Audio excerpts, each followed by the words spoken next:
भगवंताकडे प्रसाद मागण्याचं हे कीर्तन, मागणी करण्याचं हे कीर्तन. नाथ बाबा आमच्या समोर वस्तुपाठ ठेवतात. देवाकडे काय मागायचं, कसं मागायचं, कशा पद्धतीचं मागणं मागायचं. माऊली म्हणते, जे खळांची व्यंकटी सांडो, इतकं दिव्य मागणं.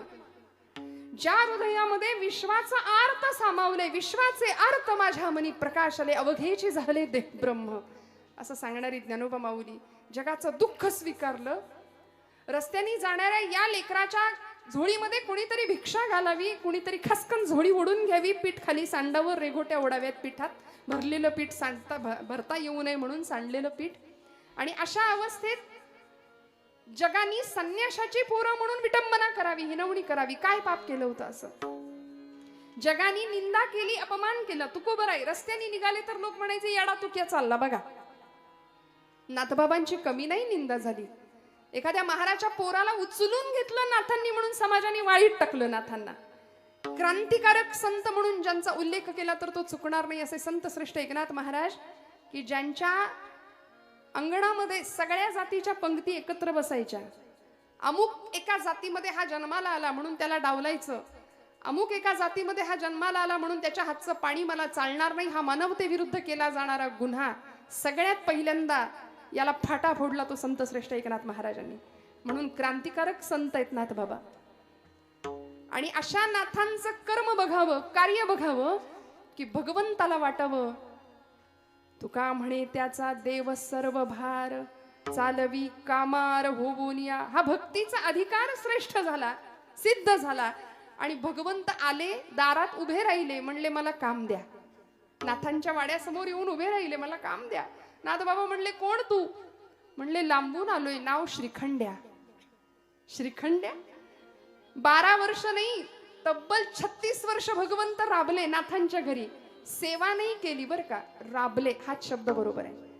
कारण उत्सवामध्ये सेवा आम्ही करतो, त्यामध्ये सुद्धा ठरवून दिलेलं, नेमून दिलेलंच काम करतो.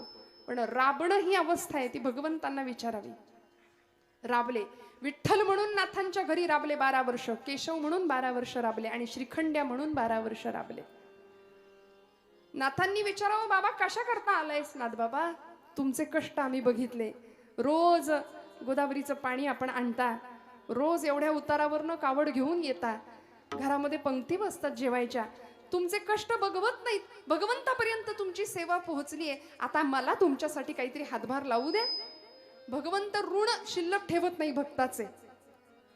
मोरोपंत नावाचे एक पंडित कवी होऊन गेले, त्यांची आर्य आहे, ऋण तरी मुठभर पोहे, त्याच्या व्याजात हे मनगरीती. काय हो? ऋण म्हणून काय घेतलं भगवंतांनी, व्याज म्हणून काय होतं? पोहे. त्याच्या व्याजात हे मनगरीती. हे म्हणजे सुवर्ण. कर्ज घेतलं, ऋण काय घेतलं? पोहे. आणि त्याच्या व्याजात काय दिली? सुवर्णाची नगरी. मग आता मुद्दलाचं काय झालं? मुद्दलात मुक्ती दे ही कोण्या साहुकारीची रीती. असा सावकार कुठं बघितलाय का हो, की मुद्दल म्हणून मुक्ती देऊन टाकली, व्याज म्हणून हेमनगरी देऊन टाकली. देव शिल्लक ठेवत नाही ऋण.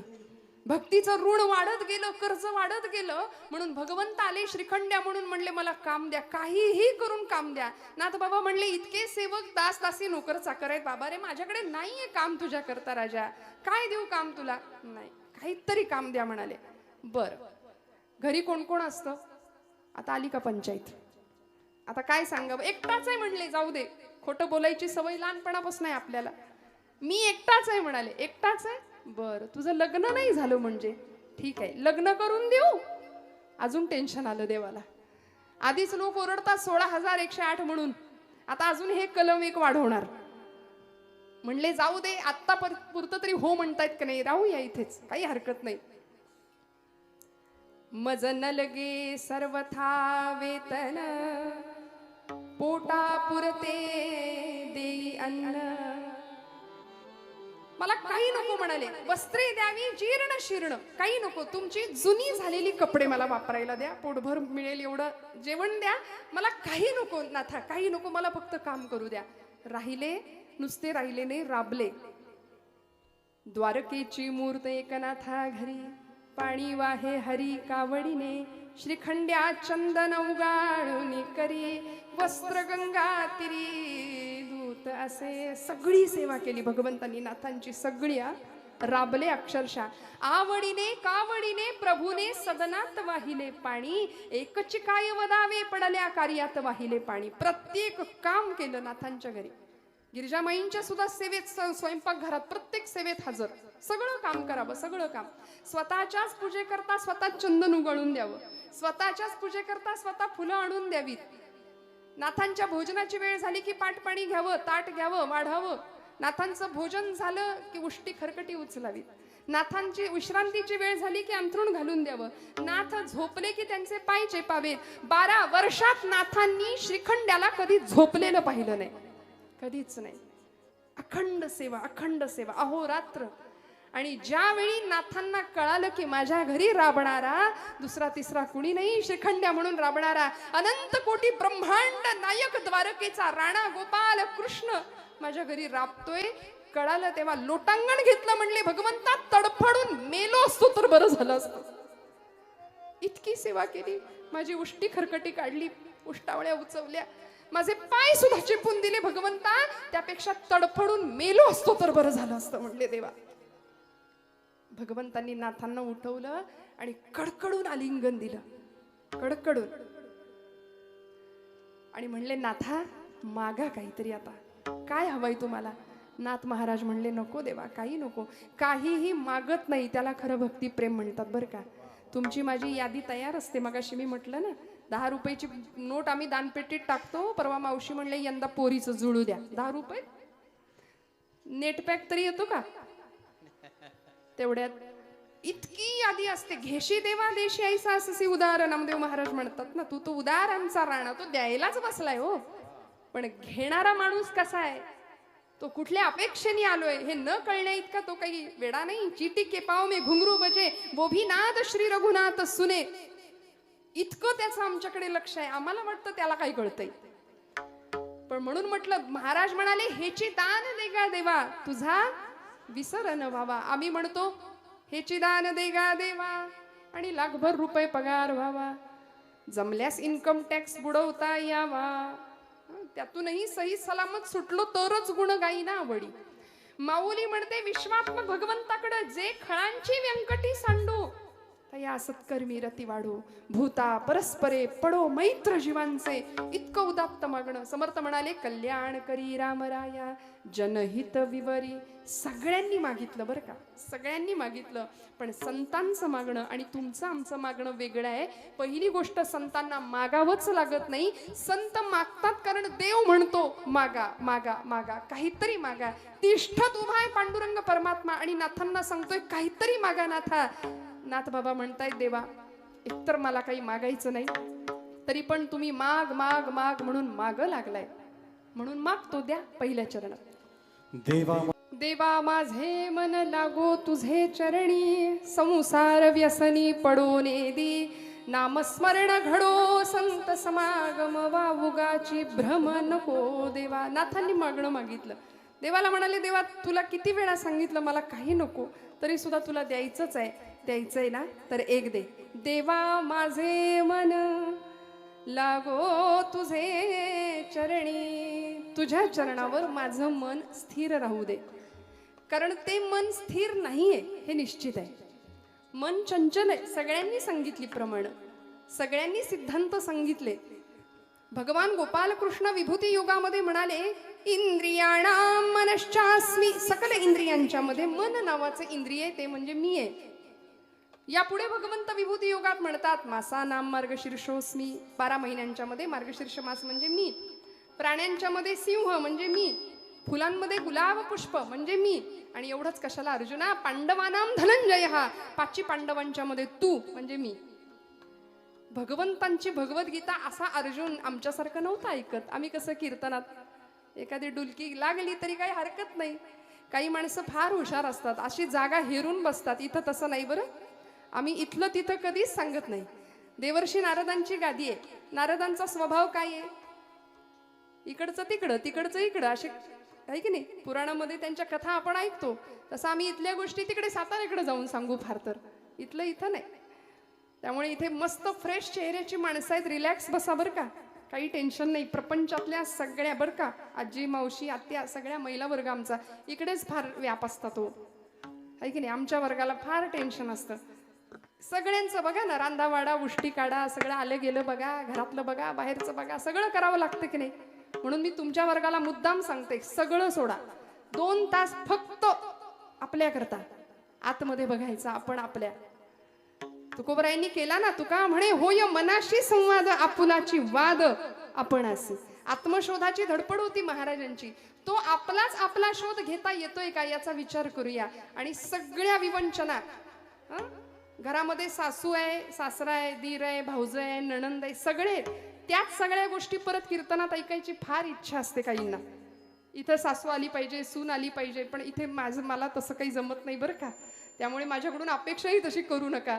खूप लक्ष देऊन कीर्तन ऐका. प्रपंचातल्या सगळ्या गोष्टी प्रपंचातच ठेवा. प्रपंच फार आवडीनं करतो आम्ही, परमार्थ जमला तर सवडीने करतो. त्यामुळे वास्तविक झालं पाहिजे उलट. नाथांनी काय मागितलं? देवा माझे मन लागो तुझे चरणी.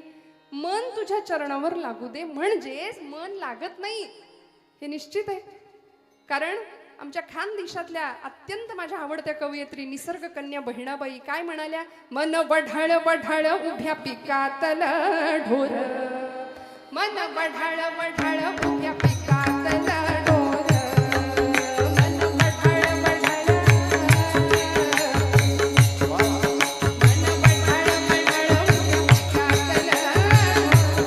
ढोर, किती हाकल हाकल फिरीच्या पिकावर,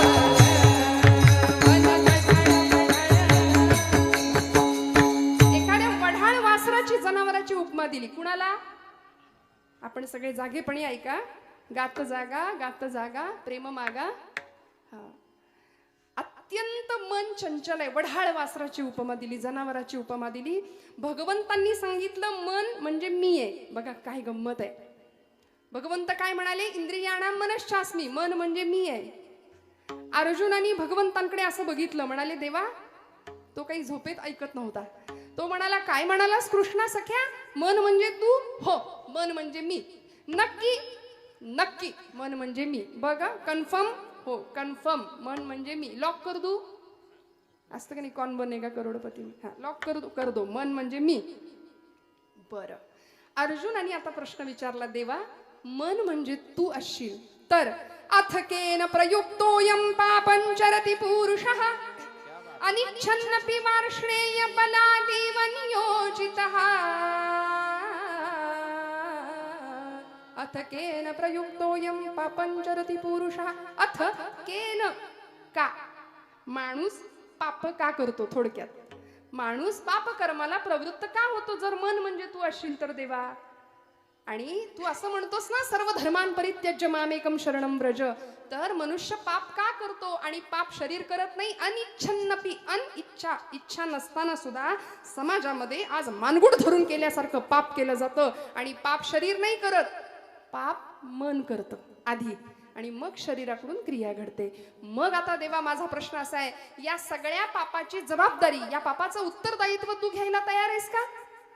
तेव्हा भगवंतांनी काय करावं? आता तर काय बोललेत आधी? मन म्हणजे मी. अर्जुन म्हणाला, मन म्हणजे तू आहेस तर पापाची जबाबदारी तू घेशील का? माणसं पाप करतात. देवानी हात वर केले, म्हटले, हे बघ अर्जुना, तुझ्या त्या पापाशी माझा संबंध नाही आणि पुण्याशी नाही.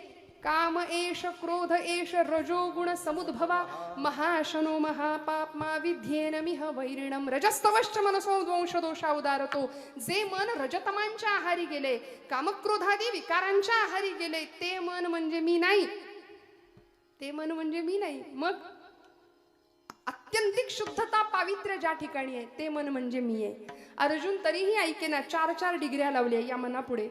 चंचलम ही मनः कृष्ण प्रमाथी बलवदृढं तस्याहं निग्रहं मन्ये वायोरिव सुदुष्करं. हे चंचल असलेलं मन, भगवंत म्हणतात सगळं खरं बाबा, तुझं सगळं म्हणणं बरोबर आहे. मन चंचल आहे, हट्टी आहे, उन्मत्त आहे, ऐकत नाही. आई वडिलांच्या तक्रारी असतात की नाही, पोरग काही केल्या ऐकतच नाही कार्ट. आपण म्हणतो की नाही, काही केले ऐकत नाही. म्हणलं बहिरा आहे का?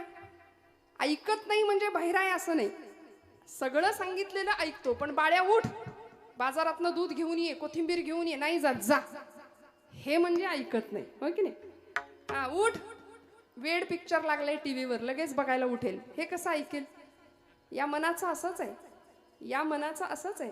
म्हणून या मनाला माऊली म्हणते, या मनाचे नि एकनिके जे देखली ठाया सोके, मग अनुभव सुखची कौतुके दावीत जाईजे. या मनाच्या ठिकाणी भगवंताचं अधिष्ठान असावं आणि ते मन कुठे धाव घ्यावं? आता कोठे धावे मन, तुझे चरण देखलिया, भाग गेला क्षीण गेला, अवघा झाला आनंद, मना तेथे धाव घेई. कुठे धाव घ्यायचे? भगवंताच्या पायाजवळ. काय आहे असं भगवंताच्या पायात? नाथांनी म्हटलं, देवा माझे मन लागो तुझे चरणी. अहो, लाखोंच्या संख्येने समुदाय धावतो पंढरपूरला. वेडाय म्हणून की काय? काहींना नाही दर्शन मिळत, कळसाचं दर्शन घेऊन माघारी फिरावं लागतं. बिचारा कित्येक जातीवंत वारकऱ्यांना कोरोनाच्या 2 वर्षामध्ये नाही जाता आलं पंढरपूरला. जातीवंत वारकरी रडला घरी. का? नाही ते चरणांचं सुख घेता आलं. काय आहे असं? साजिरे गोजिरे समचरणी उभे, साजिरे गोजिरे समचरणी उभे. काय आहे तिथे? भक्ताची या लोभे, विटेवरी विटेवरी विटेवरी, सुखाचे जे सुख चंद्रभागे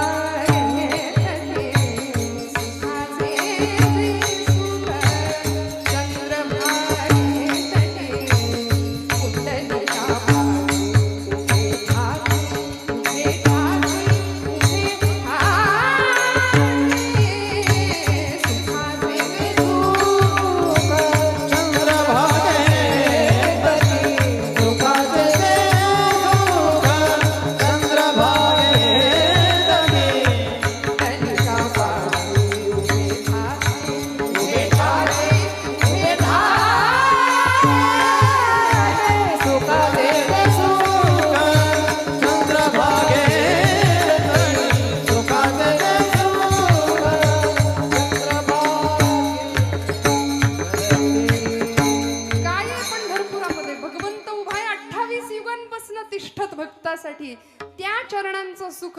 महाराज म्हणाले, देवा तुझ्या चरणांचं सुख किती आहे ते तुला सुद्धा नाही माहिती. कमोदिनी काय जाणे परिमळ भ्रमर सकळा भोगीतासे कमोदिनी. कमळाला माहिती असतं का? भ्रमर सगळं उपभोग घेतोय, मकरंद सेवन करतोय, पराग सेवन करतोय, पण कमळाला माहिती नाही. तसं महाराज म्हणतात, तुझ्या नामामध्ये, तुझ्या चरणामध्ये किती सुख आहे ते तुलाच नाही माहिती. म्हणून नाथबाबा म्हणतात, देवा माझे मन लागो तुझे चरणी. आणि आता जे माझं मन संसारामध्ये अडकलंय, संसार व्यसनी पडून दे. संसाराचं काय लागलंय? नाथबाबा म्हणतात व्यसन. आम्ही संसारामध्ये व्यसन आणतो, किंबहुना व्यसन हाच संसार मानतो. लक्षात घ्या, नाथांनी संसाराला व्यसन म्हटलं. बघा, संतांचं महात्म्य हेच आहे. हा जन्माला आल्यापासून जो मागे लागलाय, पुनरपि जननम पुनरपि मरणम पुनरपि जननी जठरे शयनम इह संसारे खलु दुस्तारे कृपया पारे पायी मुरारे भज गोविंदम. आचार्यांनी सांगितली की नाही ही रचना संसाराची? अखंड संसरती इति संसारः, संसाराची व्याख्या जो अखंड.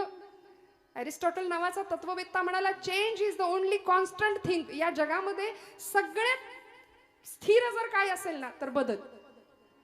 काय गंमत आहे बघा, खूप लक्ष देऊ नाही का? परिवर्तन हा जगाचा नियम आहे. संसार अखंड फिरतोय, आजचं उद्या नाही, उद्याचं परवा नाही, श्वास नवीन आहे प्रत्येक वेळी.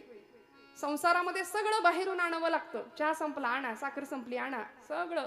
उठल्यापासून माणूस अखंड धडपडतोय. कशा करता? सुखा लागी करीसी तळमळ, सुखा लागी करीसी तळमळ, सुखा लागी करीसी तळमळ,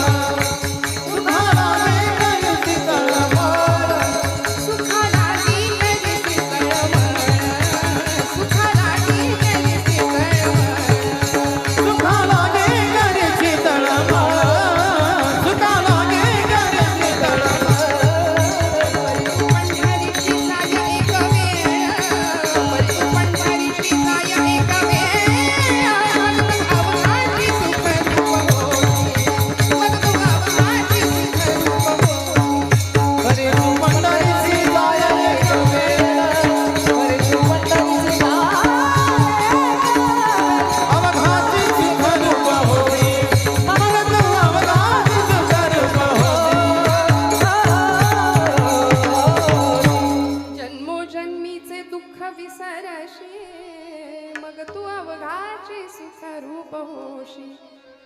या सुखासाठी आम्ही अखंड तळमळतोय. संसारात दुःख नाही, संसारच दुःखमय आहे, संसारच दुःख आहे. मग अशा दुःखमय संसाराचं व्यसन मला लागू देऊ नको. भर्तृहरी नावाचे एक सुभाषितकार होऊन गेले. त्यांनी नीतिशतक नावाचा ग्रंथ लिहिला. त्यामध्ये माणसाला व्यसन असलं पाहिजे असं म्हणले बरं का. तुम्ही म्हणाल ताई काय बोलताय, कालपर्यंत आम्ही चांगलं ऐकत होतो आणि आज तुम्ही चक्क सांगताय व्यसन असलं पाहिजे. मग आमच्याकडे तर भली मोठी यादी आहे. व्यसन आणि फॅशन याच्या आहारी लागून आमची पिढी किती बर्बाद झाली.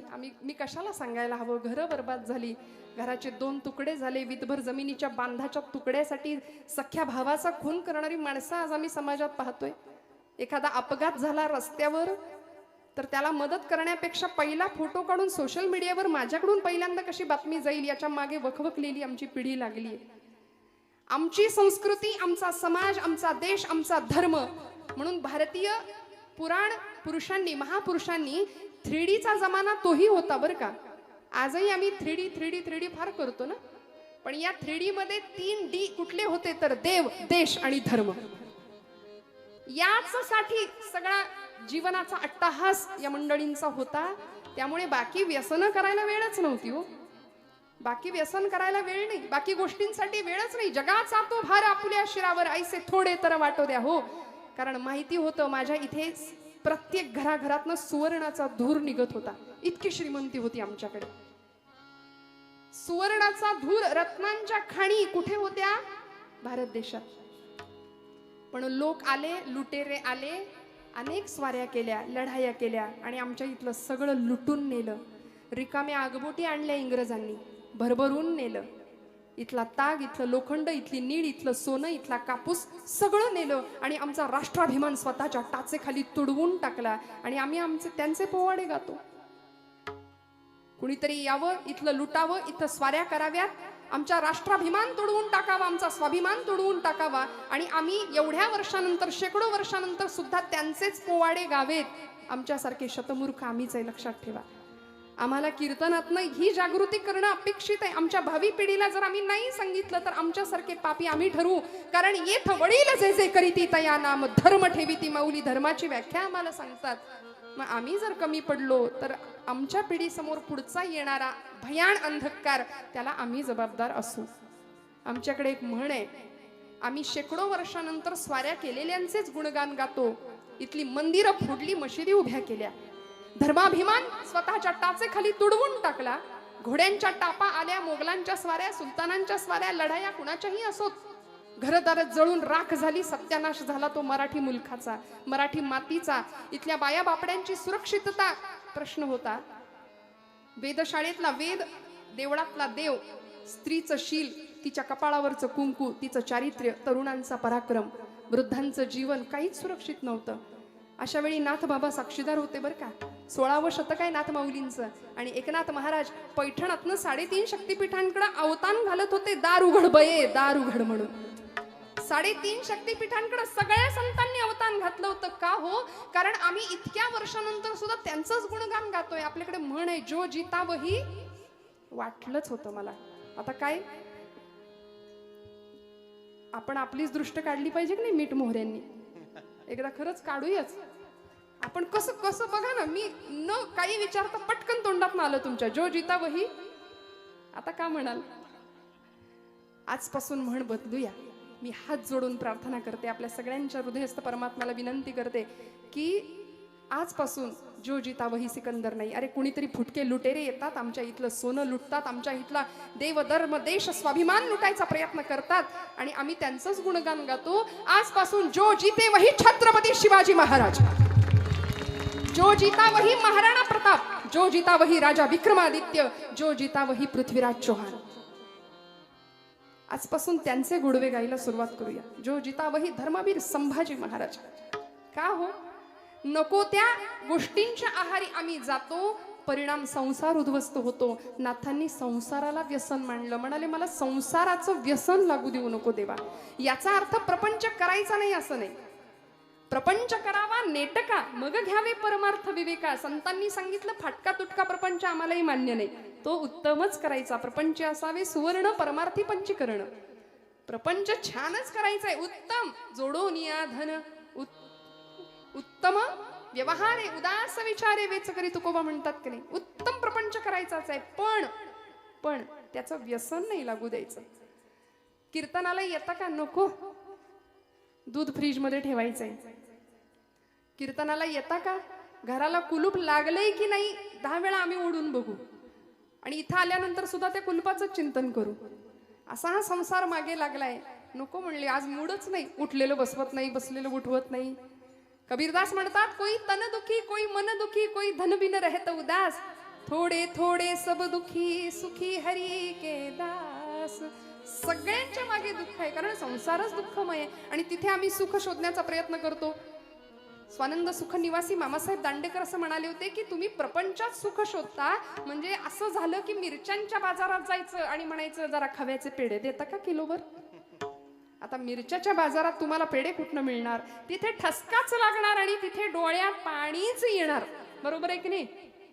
मग प्रपंचात सुख नाहीये. मग असा संसाराचं मला व्यसन लागू देऊ नको. नाथबाबा म्हणतात, भर्तृहरी म्हणाले, व्यसनानि संति बहुशः व्यसनद्वयमेव केवलम व्यसनम. मी म्हटलं 2 व्यसन माणसाला लागली पाहिजे. कुठली व्यसन? विद्याभ्यसनम व्यसनम अथवा हरिपाद सेवनम व्यसनम. 2 व्यसन जगाच्या पाठीवर अशी आहे की ती माणसाला लागली तर माणूस जीवनाचं कल्याण व्हायला हरकत नाही. पहिलं व्यसन विद्येचं, विद्याभ्यसनम व्यसनम अथवा हरिपाद सेवनम व्यसनम. कुठली तरी कला, मग संगीतातली कुठली कला असू दे, खेळ असू दे, शिल्पकला असू दे, चित्रकला असू दे, विद्येचं व्यसन आमच्या मुलांना लागलं पाहिजे. आमची पोरं हातामध्ये एकदा ते डबडं दिलं की त्यांना जगाचं काही भान नसतं. मग आई बोलवतीये, वडील बोलवताय, जेवायला उठ बाबा, काही नाही. बसून बसून बसून किलो किलो फक्त आमची वजनं वाढतायत. का? इंटरनेट, त्याच्यावरचे गेम, मैदानी खेळ संपले. मग विद्येचं व्यसन लागावं. साहित्य संगीत कला विहीन साक्षात पशु पुच्छ विषाणहीन, हा असं एक सुभाषित आहे. म्हणले ज्याच्याजवळ कुठलं साहित्य नाही, कुठली कला नाही, कुठली विद्या नाही, त्याची गणना ही एखाद्या पशुमध्ये होणार आहे. आणि कुठला पशु? म्हणले पुच्छ विषाण. विषाण म्हणजे शिंग, संस्कृतात शिंगाला विषाण म्हणायचं. विषाण म्हणजे शिंग. शिंग आणि शेपूट नसलेला प्राणी असं मानव प्राण्याचं वर्णन केले बरं का. पुढं म्हणाले, तृणन्न खादन्न पि जीव मानहा. म्हणले नशीब त्या 4 पायाच्या प्राण्यांचं की हा 2 पायाचा प्राणी चारा खात नाही. कारण यानं जर एकदा चारा खायला गेला तर बाकीचे पशु जिवंत उपाशी मरतील. इतिहास आहे. आम्ही अन्न नाही खात, आम्ही माती खातो, दगड खातो, सिमेंट खातो, पैसा तर खातोच खातो. बर चारा सुद्धा खाल्लाय बरं. विठ्ठल विठ्ठल.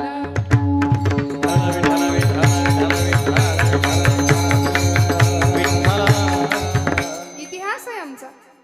त्यामुळे मनुष्य नावाचा प्राणी असा आहे म्हणून कुठली तरी विद्या असणं गरजेचं आहे. विद्या नावाची कुणी पोरगी नाही बरं.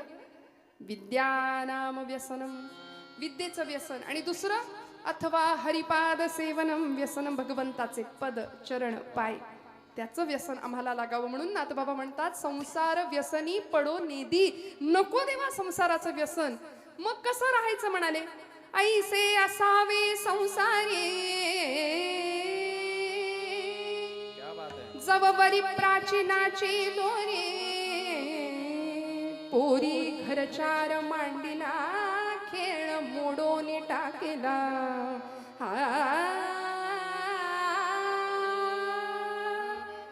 ऐसे असावे संसारी. कसं राहायचं संसारात? जवबरी नाथांचं भागवतातली ओवी आहे बरं. जवबरी प्राचीनाची दोरी, पोरी घरचार मांडीला खेळ मोडोनी टाकीला. लहान मुली खेळतात का नाही भातुकलीचा खेळ? आता पूर्वी खेळायच्या, आता कुठलो? आता कपाळाला टिकली लाव म्हणून ओरडावं लागतं तिच्या मागे. आमचं काम आहे की नाही हो सांगणं. माता भगिनी आहात ना जागे आपण? हो म्हणा, जागे आहात ना आपण सगळ्या? हा. घरातली मुलगी जर आमची टिकली लावत नसेल कपाळाला तर आमचं काम आहे की नाही? हिंदू धर्मात जन्माला आलीस, कपाळाला टिकली लाव छानपैकी, केस मोकळे सोडू नकोस, अंगभर कपडे घाल, हे सांगणं काम आहे की नाही आमचं? म्हणून मगाशी म्हटलं, येथ वडील जे जे करी ते या नाम धर्म ठेवीती. आणि जर आम्ही चुकलो तर लव जिहादी असे टपून बसलेत बरं आमच्या आजूबाजूला. कधी आमच्या लेकी बाळी ओढून पळवून घेऊन जातील आमचं आम्हाला कळायचं नाही. कितीतरी किस्से, कितीतरी गोष्टी आमच्या आजूबाजूला घडल्या, आमच्या दारापर्यंत येतील तेव्हा आम्ही डोळे उघडू का? म्हणून संतांनी आम्हाला सावध केलं, प्रत्येक वेळी सावध केलं. काय होत असेल देहाचे 35 तुकडे झाल्यानंतर, आई वडिलांच्या हृदयाला, अंतःकरणाला काय यातना होत असतील, आम्हाला वेळीच सावध होणं फार गरजेचं आहे. नाथांनी सांगितलं, लेकी बाळी संध्याकाळच्या वेळी खेळायला बसतात. भातुकलीचा खेळ पूर्वीच्या काळी खेळायच्या बरं का मुली. मग तो खोटाच संसार असायचा, खोटाच चहा करायचा, घरातल्या वडिलांना नेऊन द्यायचा, त्यांनी खोटा खोटा भुरके मारत प्यायचा. मस्त संसार तिचा चाललेला असायचा. आणि संध्याकाळ अंधार पडायला लागला की नाथ बाबा दृष्टांत काय गोड देतात बघा. नाथ महाराज म्हणतात, पोरी घरचार मांडीला खेळ मोडून टाकीला. आईची हाक कानावर आली, कार्टे चाल, अंधार पडला. आणि ती आहे तसं पिशवीत भरते सगळं. आईची हाक आली, चल बाई, निघाले घरी. लहानपणी आम्ही एक वाळूचा बंगला करायचो. तुम्ही आपल्यापैकी पण बरेच मंडळी करत असतील बघा, आहे की नाही? मुलं करतात, पाय त्याच्यामध्ये घालायचा, वाळू करायची. बायका रस्त्याचं काम करणाऱ्या असतात कधीतरी बघा, खूप प्रामाणिकपणे दिवसभर ते पोर वाळूत खेळत असतं त्यांचं.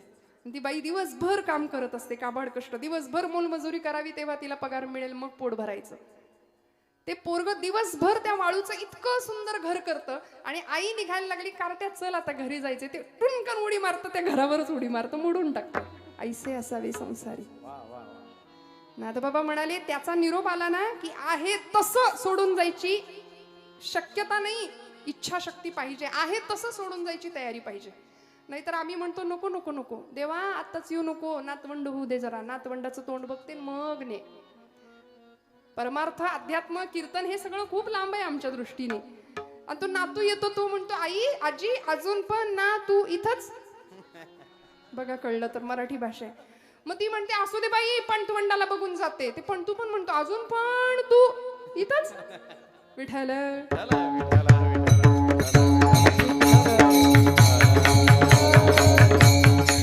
त्यामुळे लोकांना कंटाळा येईपर्यंत आमचं जीवन नसावं, संसाराचं व्यसन लागू देऊ नये. मग नाथबाबा म्हणतात की या संसाराचं व्यसन तर नकोच, तुझ्या चरणाजवळ मन स्थिर राहू दे. पण ते मन चंचल आहे, ते जर स्थिर असायचं असेल तर साधन पाहिजे. कुठलं साधन? अभंगाचं दुसरं नामस्मरण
म्हणून म्हटलं यांनी गात राहावं आणि आपण ऐकत राहावं. इतकी गुणीजन मंडळी आज साथीसाठी.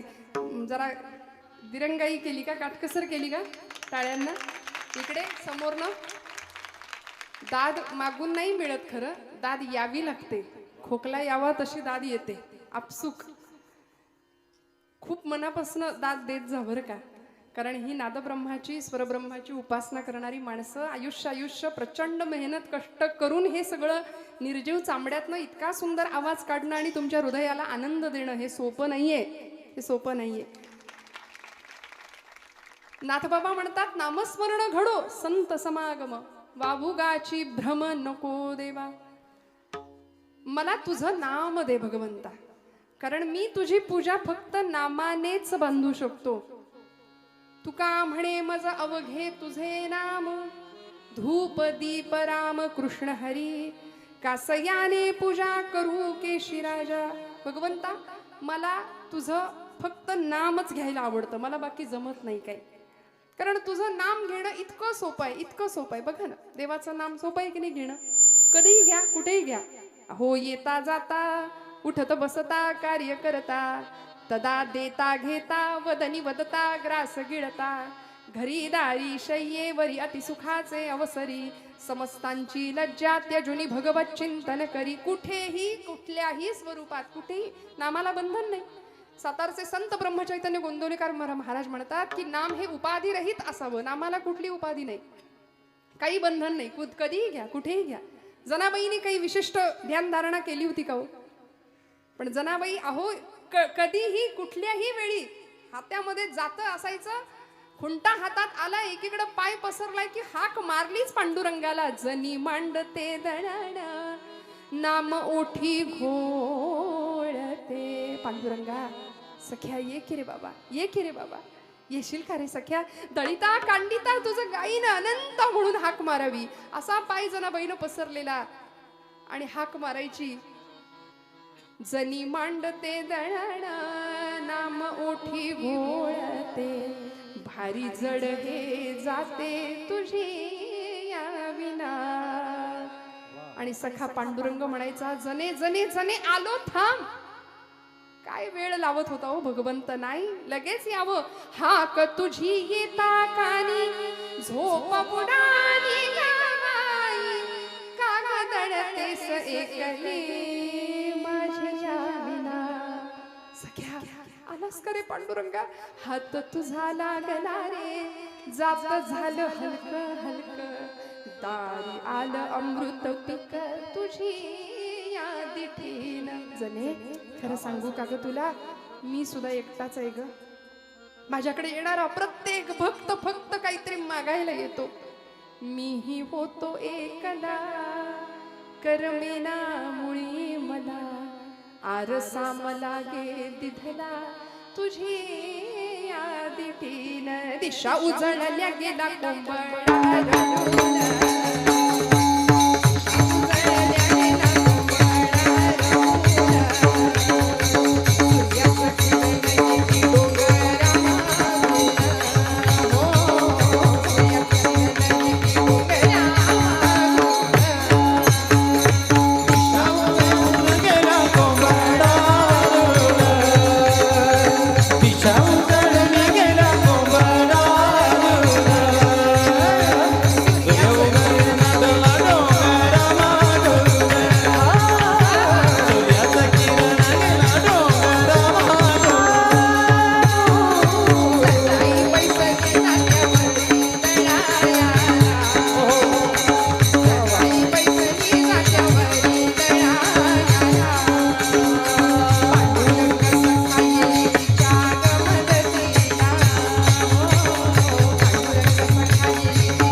पाहण्यासाठी पांडुरंगाने धावत आणि पांडुरंगा बरोबर जनाईनी सुंदर माझं जात ग राम नाम गात ग किंवा फिरते बहुतेक आणि ओव्या गाऊ कौतुके तू ये रे बा विठ्ठला.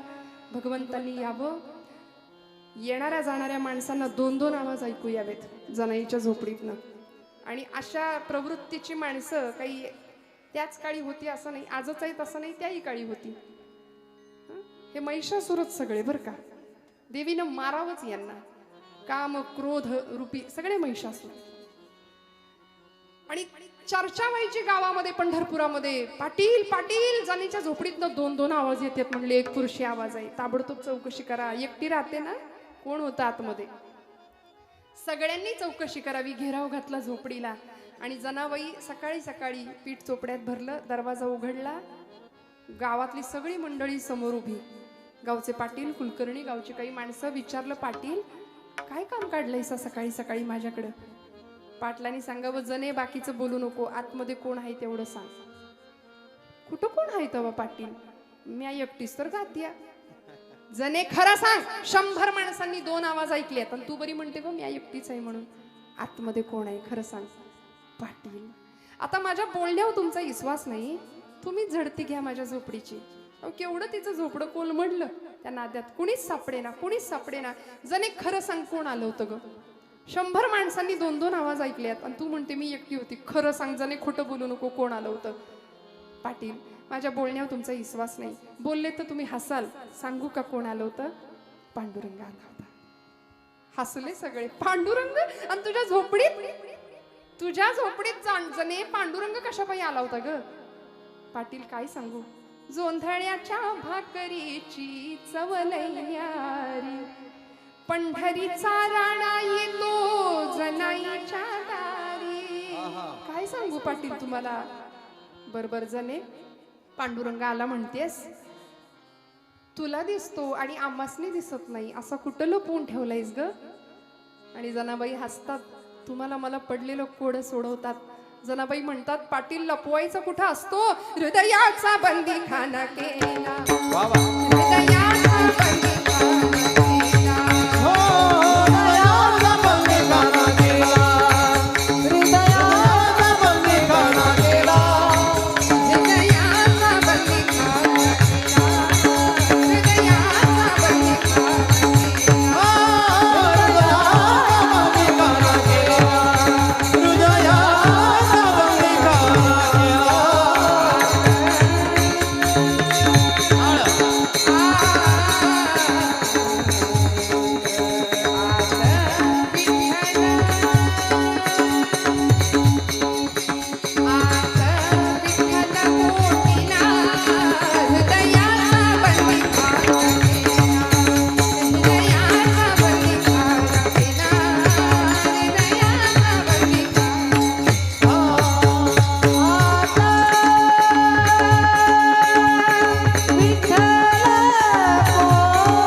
सोहम शब्दे मारा केला. श्वास घेतानाचा सूर. नामस्मरण सांगते बरं मी आपल्याला. नामस्मरण घडो का मागणं मागितलं? सोहम शब्दे मारा केला. प्रत्येक श्वास घेतानाचा सूर सो आणि सोडताना हम. प्रत्येक श्वासाला नाम घेतलं, त्यामुळं विठ्ठल काकुळती आला. जनीला सांगतो, जने जने जने किती बांधशील, बांधून ठेवले. जनी म्हणे, आता विठ्ठला आता जीवे न सोडी तुला. असा बांधला त्याला. काकुळतीला येऊन भगवंत सांगतो, किती बांधशील मला भक्तिपाशामध्ये. नाथबाबा म्हणतात, भगवंता तुला बांधायचंय. यशोदेनी बांधला, जनाबाईनी बांधला, अनेक संतांनी बांधला, तसं मलाही तुला माझ्याजवळ बांधायचंय. सावतोबांनी बांधला हृदयामध्ये, तसं मलाही तुला बांधायचंय. म्हणून मला एक दे, नामस्मरण घडो. पुढचं मागणं मागतात, संत समागम. दुर्जनांचा संग सुखे करावा खंडण, तुकोबराय म्हणतात. अशा दुर्जन संगतीमुळे तुमच्या माझ्या आयुष्याचं नुकसान व्हायला वेळ नाही लागत. पाण्याचा थेंब अनेकांच्या संपर्कात येतो, पण तो स्वाती नक्षत्रातल्या शिंपल्यात ज्यावेळी जातो तेव्हाच तो मोती बनतो. तुमच्या माझ्या आयुष्यामध्ये आजूबाजूला कोण आहे? आपल्याकडे एक शब्द आहे त्याला चौकडी, अजून एक शब्द आहे नाही बोलत, है की नाही?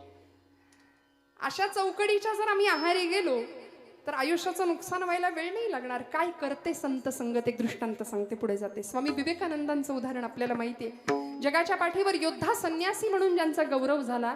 संन्यासी कधी योद्धा नसतो आणि योद्धा कधी संन्यासी नसतो. पण नरेंद्र लहानपणीचं नाव बरं का, बघा काय गंमत आहे. हा नरेंद्र लहानपणापासून मोठा व्हावा, उत्तम संगत लाभावी. खरं तर पाश्चिमात्य शिक्षणाचा प्रभाव होता आयुष्यावर. 16व्या वर्षीच अगदी वडिलांना विचारावं, बाबा आमच्यासाठी तुम्ही काय केलं. आताची पोरं सुद्धा विचारतात बघा, चटकपटक जरा गुण आला बोलण्याचा की आम्ही विचारतो तुम्ही आमच्यासाठी काय केलंय. मग आपण काय म्हणतो, अरे तुझ्यासाठी काय नाही केलं, रक्ताचं काय केलं, पाणी केलं, हाडाची काढ केली, जीवाचं क्या बात आहे, सगळं माहिती आहे तुम्हाला, हे सगळं केलं तुझ्यासाठी. पण पोरगा विचारतो तुम्ही आमच्यासाठी काय केलं. मग आता वडील म्हणून विश्वनाथ बाबूंची जबाबदारी काय होती बघा. विश्वनाथ बाबू दत्त नरेंद्रांच्या वडिलांचं नाव. कलकत्ता हायकोर्टाचे सुप्रसिद्ध वकील होते. नरेंद्रांनी प्रश्न विचारला, बाबा तुम्ही आमच्यासाठी काय केलं, तुम्ही आमच्यासाठी मागे काय ठेवलंय.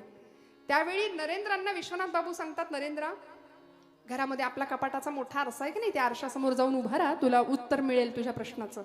आणि खरेच नरेंद्रनाथ कपाटासमोर जाऊन उभे राहिले, आरशासमोर स्वतःचं प्रतिबिंब आरशामध्ये पाहिलं आणि टचकन डोळ्यात पाणी आलं. उत्तर मिळालं, बाबांनी माझ्यासाठी काय ठेवलंय, आई वडिलांनी माझ्यासाठी काय ठेवलंय. उत्तर मिळालं की खरंच एवढा सशक्त बलदंड देह, एवढी देखणी शरीरयष्टी, काम करण्याची बुद्धिमत्ता, इच्छाशक्ती, स्वतःच्या कर्तृत्व शक्तीवर, बुद्धिमत्तेवर पूर्ण विश्वास, या पलीकडे आई वडिलांनी काय ठेवायचं असतं मागे. मला सांगा तुम्ही, आम्ही इतके झिजतो, आम्हाला जे मिळालं नाही ते आमच्या पोरांना मिळालं पाहिजे. आम्हाला नाही बाईक मिळाली, आमच्या पोराला त्याला काडीची अक्कल नसताना 10वी 12वी त्याला मोटरसायकल मिळते, त्याला काडीची अक्कल नसताना अगदी ऐन वयामध्ये त्याला मोबाईल मिळतो. आणि आम्ही कौतुकाने म्हणतो, माझं 1.5 वर्षाचं पोरग काय मोबाईल हँडल करतं, मला सुद्धा त्यातलं फंक्शन कळत नाही, एवढं छान. हे कौतुक नाहीये. योग्य वयात जर आम्ही त्यांना नाही शिकवलं ना, योग्य वयात, माझ्या नेहमी आवडीचं वाक्य बऱ्याचदा मी बोलते की आम्ही मुलांच्या हातामध्ये योग्य वेळी योग्य वयात जर भगवद्गीता नाही दिली तर उद्या कोर्टात जाऊन गीतेवर हात ठेवण्याची पाळी त्याच्यावर आल्याशिवाय राहणार नाही. भगवद्गीता योग्य वेळी हातात द्या, तिकडे हात ठेवण्याची पाळी नाही येणार. आमचे आदर्श प्रचंड वेगळे आहेत बरं. आत्ता जुन्या पिढीचे आदर्श वेगळे होते. मी जर इथं बसलेल्या बुजुर्ग माणसांना, जुन्या माणसांना विचारलं ना की तुम्हाला कोण आवडायचं, आमच्या पिढीला विचारलं ना, ए तुला कोण आवडतं, ते पटकन कुठल्या तरी हिरोचं नाव सांगतं, आहे की नाही. कोर्टाच्या त्या तुरुंगाच्या दारामध्ये त्या जजनी तुरुंगवासाची शिक्षा सुनावल्यानंतर तिथं रडतो ढसाढसा. असा सलमान खान नावाचा हिरो आमच्या पिढीचा हिरो आहे, आदर्श, आयडॉल. आणि आमच्या जुन्या मंडळींना विचारलं की तुमचे आदर्श कोण होते, तर जेलमध्ये, कोर्टामध्ये जजनी तुरुंगवास नाही, फाशीची शिक्षा सुनावल्यानंतर सुद्धा फाशीच्या तख्तावर चढून दोराचं चुंबन घेणारा 22 वर्षाचा एक क्रांतिकारक, ज्याची आई तुरुंगाच्या बाहेर भिंतीला हात लावून रडते की मला एकच पुत्र मिळाला. लोक विचारतात का रडताय आई साहेब, का रडता मातोश्री. ती म्हणते मला एकच पुत्र मिळाला, मला 7 मुलं मिळाली असती तरी मी देशमातेसाठी वाहिली असती. तो सुपुत्र जजनी तुरुंगवास नाही, फाशीची शिक्षा सुनावली तरी मेरा रंग दे,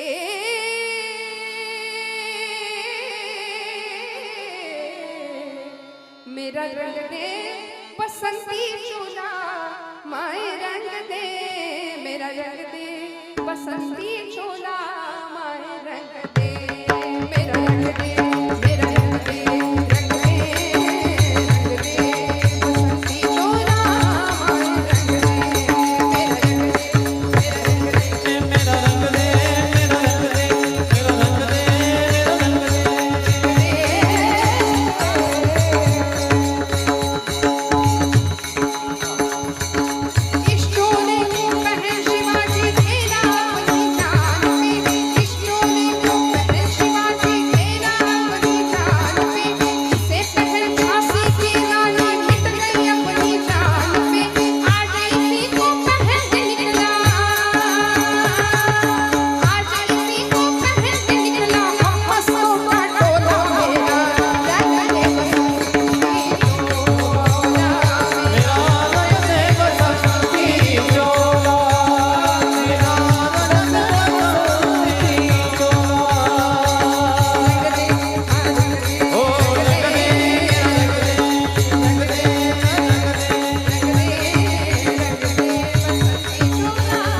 का सांगते? संगत,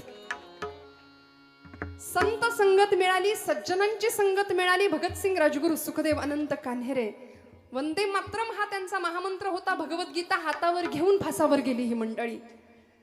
तुमच्या माझ्या आयुष्यामध्ये योग्य संगत नसेल तर आम्हाला अध्यात्म साधणार नाही, जीवनाचा पाया उत्तम राहणार नाही, भक्कम राहणार नाही. मी स्वामी विवेकानंदांची गोष्ट आपल्याला सांगत होते. दृष्टांतातून दृष्टांताकडे गेले पुढे. नरेंद्र, ज्यावेळी रामकृष्ण परमहंस त्यांच्या गुरुजींचं नाव, रामकृष्ण परमहंसांनी नरेंद्राला सांगितलं होतं, नरेंद्रा, कलकत्त्याजवळ पवहारी नावाचे एक साधू राहतात, त्यांच्याकडे जा, त्यांची भेट घे, साधूंचा आश्रय, साधूंचा संग मिळावा, जा, कधीतरी जा. पण स्वामीजींना वेळ नाही मिळाला, कारण ते परदेशामध्ये गेले. शिकागोची धर्म परिषद जिंकली. 11 सप्टेंबर 1893, जागतिक कीर्तीचा इतिहास घडवणारा तो दिवस. आम्ही विसरतो बरं का या तारखा. नको ते तारखा लक्षात ठेवतो, नको ते दिवस लक्षात ठेवतो. 14 फेब्रुवारीला महापूर येतो आमच्याकडे प्रेमाचा, असं उतू जातं त्या दिवशी. इतकं मदर डे, फादर डे, रोज आई वडिलांचे स्मरण अंतःकरणात ठेवायला काय बिघडतो? कशासाठी वेगळे दिवस पाहिजेत? आणि अशा संतांचं दर्शन घ्यायला स्वामीजींनी पाठवलं बरं का नरेंद्रांना. नरेंद्र गेले, शिकागोची धर्म परिषद जिंकली. ट्रेनच्या ट्रेन भरून तिकडं व्याख्यानाला माणसं असायची. त्यांच्या जागतिक कीर्तीचा असा महापुरुष, विभूती महत्व होतं. पुन्हा भारतात आले. लोकांनी विचारलं होतं की तुम्ही भारत माता सोडून गेलात, तिथला झगमगाट पाहिलात, तिथला ऐशोआराम अनुभवलात, आता कसं वाटतंय आपल्या गरीब भारत देशात आल्यानंतर? सगळं लुटून नेलं होतं ना इंग्रजांनी, गरीब कंगाल देश करून सोडला होता. स्वामीजी म्हणले, मी इथून जाण्यापूर्वी मला भारत देश प्रिय होता, इथे आल्यानंतर इथल्या धुळीचा कण कण मला स्वर्गासमान आहे, इथल्या धुळीचा कण कण मला स्वर्गापेक्षा श्रेष्ठ आहे. इतकं प्रेम देशमातेवर करावं. आणि या नरेंद्रांना आठवलं एक दिवस की खरंच आपल्या गुरुजींनी आपल्याला सांगितलं होतं की कलकत्त्याला एका साधूंच्या आश्रमात जायचंय. ते गेले, वेळ काढून गेले. पवहारी बाबा असं त्यांचं नाव होतं. पवन हाच ज्यांचा आहार होता. संतांचं वर्णन आहे हे. उत्तम सेवन, शीतल कंठासी, पुष्ट कांती तैसी दिसेवरी, असं संतांचं वर्णन आहे. अमृताचे पान, संतांचे भोजन, करीती कीर्तन सर्व काळ. संतांचे भोजन, अमृताचे पान, संतांचे भोजन,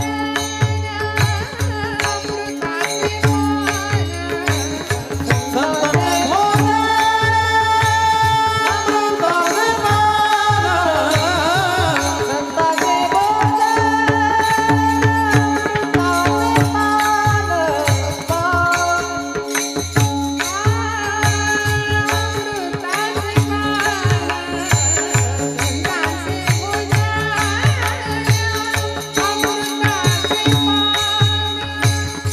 अमृताचे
साधूच्या आश्रमामध्ये स्वामी विवेकानंद गेले आणि कळालं की आता बाबा तिथं नाहीयेत. त्यांनी देहत्याग केला, समाधी घेतली. मग त्या आश्रमातला एक शिष्य त्यांचा तो आश्रम फिरून दाखवत होता स्वामीजींना, नरेंद्रांना. आणि फिरता फिरता तो सांगत होता की इथे आमच्या बाबांची ही पर्णकुटी, इथे ते ध्यानाला बसायचे, इथे आम्ही ज्ञानार्जनाला बसायचो, ही त्यांची ध्यानाची जागा. असंच करता करता स्वामी नरेंद्रनाथ म्हणाले की अरे बाबा, मला एक गोष्ट सांग ना, एक किस्सा सांग, एखादा प्रसंग सांग तुझ्या गुरूंच्या आयुष्यातला, बाबांच्या आयुष्यातला. तो म्हणाला हो सांगतो. आणि त्यांनी सांगायला सुरुवात केली. ऐका बरं खूप लक्ष देऊन. झालं असं, तो म्हणाला की आमच्या आश्रमात एके दिवशी भर दुपारी माध्यांनी चोर शिरला. दुपारच्या वेळी चोर आला आणि तो चोर थेट जिथं पवनहारी बाबा झोपले होते की नाही त्या कुटीतच शिरला. आता साधूच्या कुटीत त्याला काय मिळणार, पण त्याने जे काही सामान होतं थोडंफार ते सगळं भरलं एका पोत्यात आणि निघाला. जाता जाता त्याचा पाय साधूंच्या पायाला लागला आणि त्याचा पाय लागल्याबरोबर ताडकन पवनहारी बाबा उठून बसले.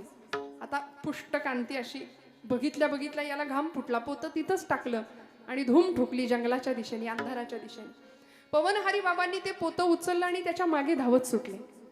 तो चोर मागे वळून बघतोय, म्हणाले धावताय तिथपर्यंत ठीक आहे, पोतं घेऊन का धावतायत, मी तर ते टाकलंय तिथे. आणि एका क्षणाला पवनहारी बाबांनी त्याला असं पकडलं, अंगावरच्या उपवस्त्रांनी त्याच्या कपाळावरचा घाम पुसला आणि म्हणाले किती थकलास राजा, किती श्रमलास, किती दमलास. तो म्हणला अहो मी चोर आहे. मी विचारलं का तुला तू कोण आहे, मला काही घेणं देणं नाही म्हणाले त्याच्याशी. हे तुझं हे सामान तू न्यायला आला होतास का नाही, हे तुला द्यायला आलोय म्हणले. तो म्हणतो अहो मी चोर आहे महाराज. असू दे राजा. स्वामी विवेकानंद ती गोष्ट ऐकतायत त्या शिष्याकडून. स्वामीजी त्याला म्हणाले काय झालं रे त्या चोराचं, पुढं काय झालं. तो शिष्य म्हणाला तो चोर तुमच्या समोर उभा आहे, आपणा सारिखे करीती तात्काळ नाही काळ वेळ तया लागी. तो चोर म्हणले काय तुमच्या समोर उभा आहे. अशी संतांची संगत तुमचं माझं जीवन परिवर्तन करू, लोह परिसाची नस आहे उपमा. असा महिमा आहे संतांच्या संगतीचा. सत्संगत्वे निसंगत्वम, निसंगत्वे निर्मोहित्वम, निर्मोहित्वे निश्चलत्वम, निश्चलत्वे जीवन मुक्ती. जीवन मुक्त स्थितीला नेण्याचं काम संत संगत करते, नामस्मरण करतं. महाराज म्हणाले वाऊगाची भ्रम नको देवा, आम्ही भ्रमिष्ठासारखे वागतोय, गोंधळल्यासारखे वागतोय माहितीये संतांना, म्हणून म्हणतात हा भ्रम बाजूला कर आणि मोकळ्या मनाने मला भजन करायला शिकव. हाताने टाळी वाजवा, मुखाने नाम घ्या, गोड भजन करा. महिला वर्ग अजिबात संकोच नाही करायचा. रंग रंग पांडुरंग रंग विठ्ठला, रंग विठ्ठला.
भजन केलं, हात वर करताय अगदी प्रामाणिकपणे महिला वर्ग. नाहीतर 11:30 वाजले तरी अजून विठोबा रखुमाई नाही. आणि पुंडलिक वरधारी विठ्ठल श्री ज्ञानदेव तुकाराम पंढरीनाथ महाराज की आम्ही सगळं म्हणायचं, तुम्ही नुसतं हे असं असं नाही बरं का. भगवंताला लबाड भक्ती सुद्धा कळते. नाथांचं मागणं असं उदात्त आहे आणि आम्हाला सुद्धा वस्तुपाठ दाखवणार आहे बरं का. काय मागायचं, नामस्मरण मागितलं, संतसंग मागितला, भ्रम नको. कारण हे जगच भासमान आहे. ब्रह्म सत्यं जगन मिथ्या, जीवो ब्रह्मैव नापरः आचार्य शंकराचार्य म्हणतात. त्यामुळे या मायाधीन असलेल्या जगामध्ये मला सावध ठेव, जाग ठेव. मंथोनी नवनीता तैसे घ्यानंतावा, या व्यर्थ कथा सांडी मार्ग. माऊली म्हणते की नाही, नामा परते तत्व नाही रे अन्यथा, वाया आणि पंथा जाशी जणी. त्यामुळे नाम सर्वश्रेष्ठ आहे आणि ते नाम नाथ बाबा मागतायत. जसं दुधामध्ये तूप आहे का, दुधात लोणी आहे का, आहे का, जागे आहेत का आपण सगळे? दुधामध्ये लोणी आहे का, आहे, नाही आहे, बर ते दिसतं का? ते दिसण्याकरता प्रोसेस आहे की नाही? ते विरजण लावण्यापासून जितकं चांगलं ताक आम्ही घुसळू तेवढं चांगलं लोणी वर येईल. जसा दुधामध्ये लोणी तसा देही चक्रपाणी. आचार्य प्रल्हाद केशवात्र्यांचं भजन आहे. देह देवाचे मंदिर आता आत्मा परमेश्वर, देह देवाचे मंदिर.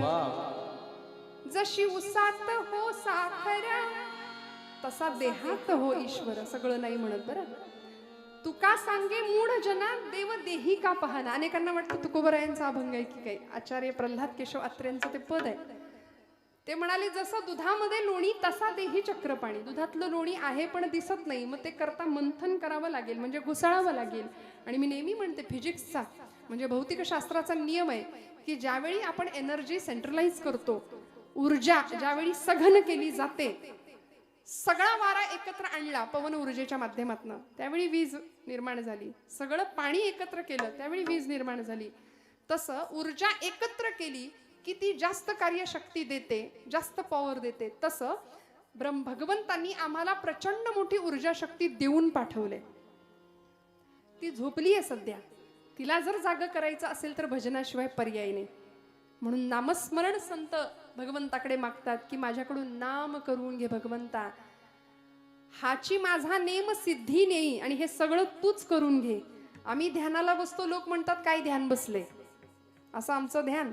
हातामध्ये जपमाळ, समोर टीव्हीवर आई कुठं काय करते, ती अरुंधती आली की रामकृष्ण हरी रामकृष्ण हरी राम, आणि संजना आली की रामकृष्ण हरी रामकृष्ण हरी रामकृष्ण हरी. असा आमचा अध्यात्म, असा आमचा जप. जेणे विठ्ठल मात्रा घ्यावी तेणे पथ्य सांभाळावी. गळ्यात माळ असली पाहिजे, पण माळेला मणी किती असतात हो? नक्की का? तेवढ्या खोड्या काहींकडे असतात. कोरोनाच्या काळात संयम नाही राहिला. डॉक्टरांनी सांगितलं माळा काढा. नाही, डॉक्टर नाही सांगत, डॉक्टर म्हणले खाल्लं तरी चालेल, लोकांनी माळा काढल्या. अशी अवस्था आहे. त्यामुळे गळा माळ शोभे आत्मरूप शांती, भक्तिभाव दोन्ही धरू टाळ हाती. असं अध्यात्म तुमच्या माझ्याकडून घडावं ही अपेक्षा आहे नाथांची. म्हणून मस्त भजन करा आता. विठोबा रखुमाई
संसार व्यसनी पडो नेदी, नामस्मरण घडो संत समागम, वाहुकाची भ्रम नको देवा, पायी तीर्थयात्रा मुखी राम नाम, हाची माझा नेम सिद्धी नेई, मुखी राम नाम किंवा मुखी हरिनाम दोन्ही अर्थाने.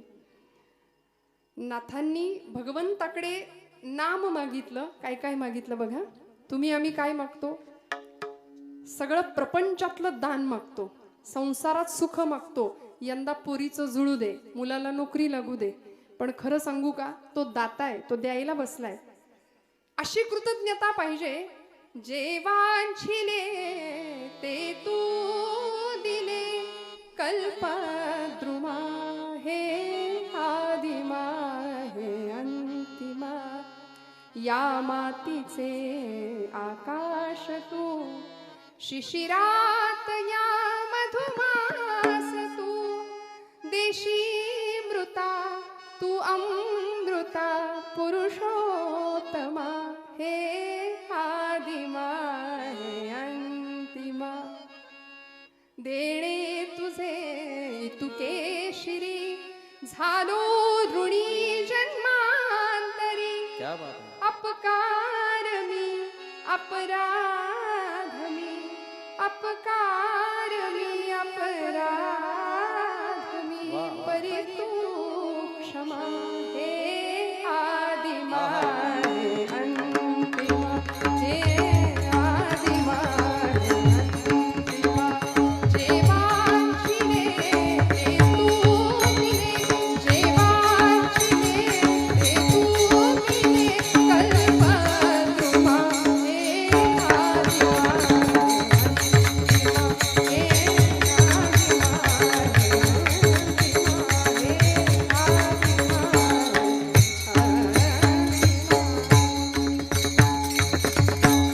द्यायला तो बसलाय. मागायचं काय हे तुमच्या माझ्या हातात आहे.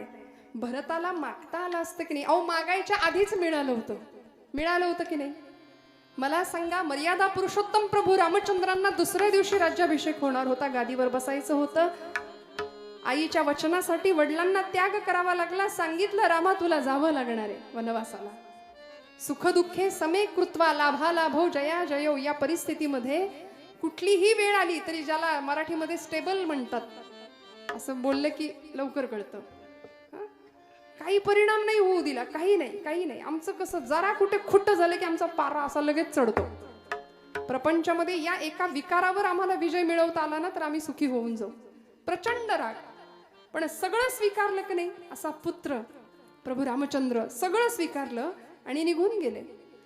सीतामाई सुद्धा निघून गेल्या. किती मोठा त्याग होता, स्वार्थ त्याग कशाला म्हणायचं. निघून गेल्या. भरताला सगळं मिळालं होतं, बंधू प्रेम असं होतं, पण तरी सुद्धा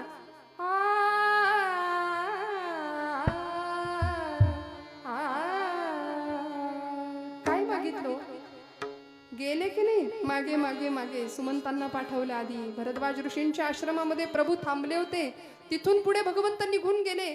जिथं बसले होते त्या जागेवर असा हात कुरवाळत होते आणि आसव ढळत होते. भरद्वाज ऋषी म्हणाले, भरता, आजपर्यंतची जी पुण्याई साठली त्या पुण्याईचं फळ म्हणून प्रभू रामचंद्राचं दर्शन मला झालं, आणि रामांच्या दर्शनाची पुण्याई जी साठली त्याचं फळ म्हणून तुझ्यासारख्या भक्ताचं दर्शन मला झालं. भरता, किती श्रेष्ठ आहेस तू, किती श्रेष्ठ आहे. काय मागितलं? नाथांनी चरण सेवा मागितली, चरणाजवळ मन. भरतानी तेच मागितलं. तात गेले माय गेली, तात गेले माय गेली, तिथेला गेली. तात गेले माय गेली, भरता तापोरका, मागणे हे एक रामा, बापुऱ्या द्या पादुका, मागणे हे एक रामा, बापुऱ्या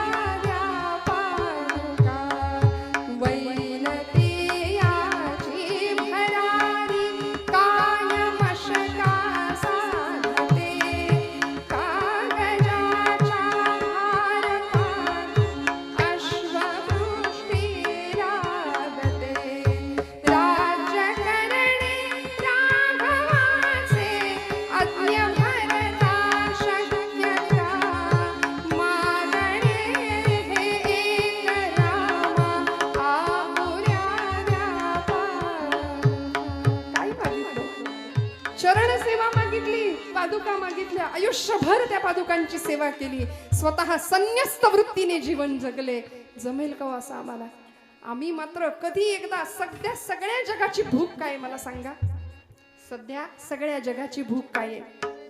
सत्ता, संपत्ती, ऐशो आराम, आधुनिक सुखाच्या साधनांनी वखवक वखवक वाढवली. घरामध्ये सगळं आहे, सगळं घर भरलंय फर्निचरनी, माणसांना बसायला जागा नाही एवढं भरलंय.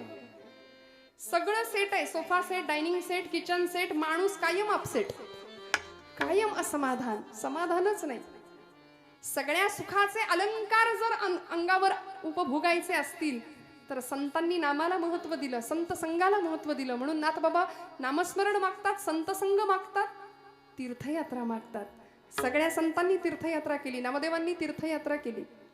5व्या वर्षी अलौकिक सिद्धी मिळालेले संत श्रेष्ठ नामदेव काय सांगतात? माझा पांडुरंग राऊळातच आहे, माझा देव इथेच आहे विटेवर. का हो? अशी अलौकिक सिद्धी मिळाली होती की ज्यावेळी गोणाई माता सांगते नाम्या आज पांडुरंगाला नैवेद्य तू दे, त्यावेळी 5 वर्षाचे नामदेव येतात, पांडुरंगासमोर नैवेद्य ठेवतात, म्हणतात करा सुरुवात, करा सुरुवात. एवढ्या अर्जवानी देव जेवेल का हो? जेवेल का?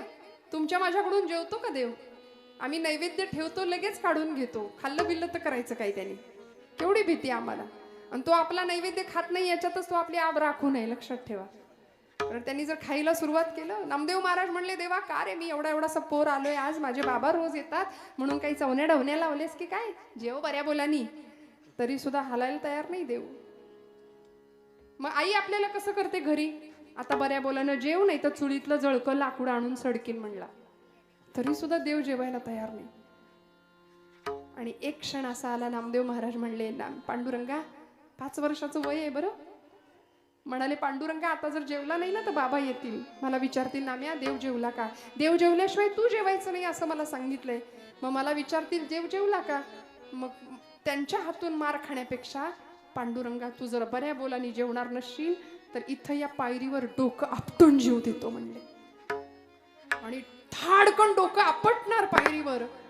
एवढ्यात डोक्याखाली मऊसर हात लागला, डोक्याला लागलं नाही आणि गाभाऱ्यातनं आवाज आला, नाम्या नाम्या, अरे वेडा की काय तू? दगडाचा देव कधी जेवतो का रे? नामदेव हुशार महाराज. महाराज म्हणाले पांडुरंगा दगडाचा देव कधी बोलतो का रे?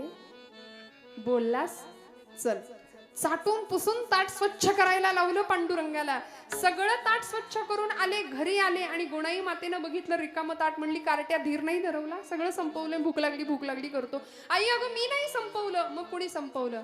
अगं ज्याच्यासाठी दिलं होतं त्यांनी संपवलं म्हटले. कुणी संपवलं? पांडुरंगानी. देव जेवला? हो आई देव जेवला. कुणी बघितलं?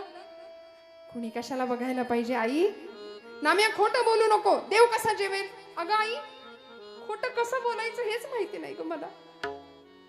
आम्हाला वेळ लागतो का खोटं बोलायला आमच्या पोरांना? कारण आम्हीच त्यांना शिकवतो, ही वस्तू तुला दिली आहे, ही दुसऱ्या कुणालाही द्यायची नाही. मग ते पोरग कळायला लागल्यापासून हे सगळं माझं आहे असे आम्ही बांधावर उभे राहतो. आलेल्या पाहुण्यांना सांगतो ते झाड ते डोंगर दिसतंय का तिथपर्यंत सगळं माझं आहे. ती धरणी माता हसते आपल्यावरती, म्हणते याचा पणजा सुद्धा हेच म्हणायचा, याचा आजा सुद्धा हेच म्हणायचा, हा सुद्धा हेच म्हणतोय. म्हणून भूमीपती नाही भूमिपुत्र असावं आम्ही. लक्ष्मीपती नाही लक्ष्मीपुत्र होण्याच्या प्रयत्नात असावं. भगवंताची कृपा झाल्याशिवाय राहणार नाही. गोणाई माता विचारते नाम्या खरं सांग कोण जेवलं? खरं सांग कोणी बघितला देव जेवलेला? खोटं बोलायला लागलास? नामदेव महाराज म्हणतात आई आई खोटं कशाला बोलू? या डोळ्यानी मी ग पाहिला, या डोळ्यानी मी ग पाहिला, देव जेवला ग देव जेवला, देव जेवला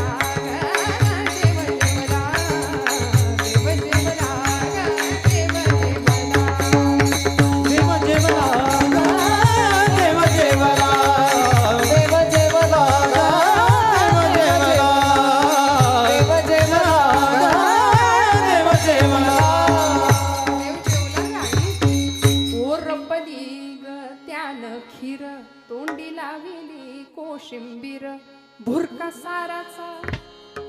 बघा याला म्हणायचं साथ. भुरका आमटीचा मारियला ग देव जेवला ग देव जेवला देव जेवला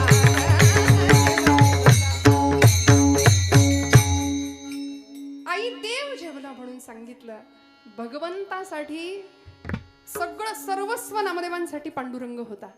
भगवंतांनी सांगितलं, नाम्यानी बोलवलं की येणार, त्याच्याबरोबर खेळणार, त्याच्यासोबत जेवणार, त्याच्या कीर्तनात नाचणार सुद्धा.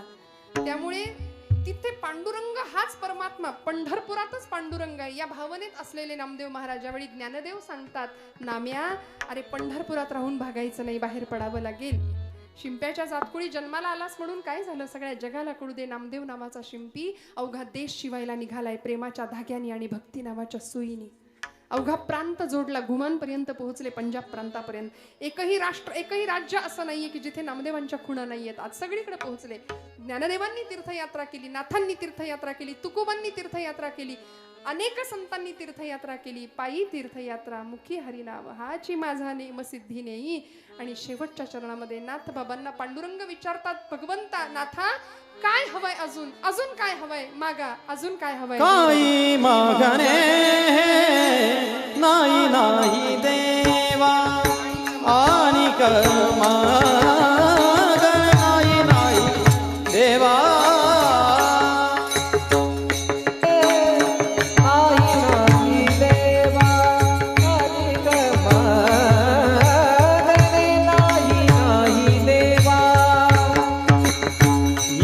जनार्दनी सेवा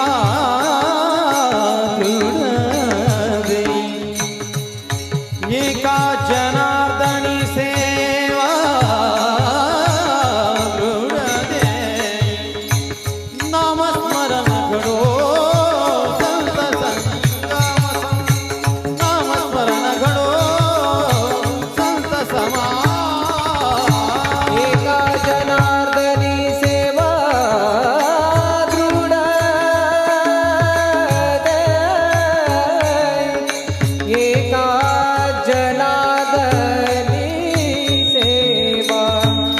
दृढ दे.